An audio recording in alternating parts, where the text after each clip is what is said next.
The alleged ringleader of the massive Feeding Our Future fraud trial will be back in court tomorrow. Opening statements will start in Amy Bock's fraud trial in Minneapolis. Joe McCoy is here now to join us with kind of a refresh of exactly what's going on with this case right now. It's so big.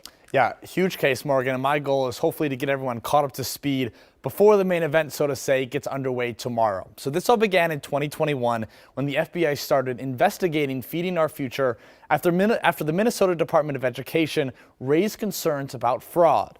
Now, Amy Bock, the former executive director of Feeding Our Future, an alleged mastermind behind the $250 million scheme, is getting her day in court. At its core, the alleged Feeding Our Future fraud was simple.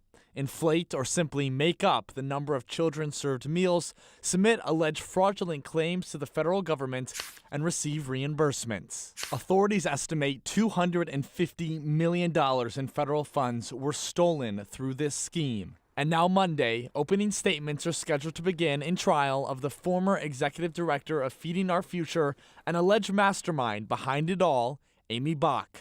She faces charges of conspiracy, wire fraud, bribery, and federal program fraud. Bock, who was arrested in 2022, is one of 70 defendants charged in the overall case. So far, 30 have pled guilty, and 5 others were found guilty at trial. Bock and one co-defendant, Salim Saeed, a former owner of Safari Restaurant in Minneapolis, will be tried together. 2 of their other co-defendants pleaded guilty 2 weeks ago and could now appear as star witnesses in the trial. Safari Restaurant claimed to serve more than 3.9 million meals to children in a 19-month span. Prosecutors say testimony at trial will show Bock helped Saeed and fellow owner set up Safari Restaurant as a meal site, which ended up collecting $16 million in federal child nutrition program funds in 2020 and 2021. Prosecutors also say evidence will show Bock received kickbacks. Bock's attorney, Kenneth Udoy-Bock, says Bock did not personally profit from fraud committed by others and that the feds have no evidence she took part in the conspiracy. So far, the government has only collected about $50 million of the alleged $250 million stolen.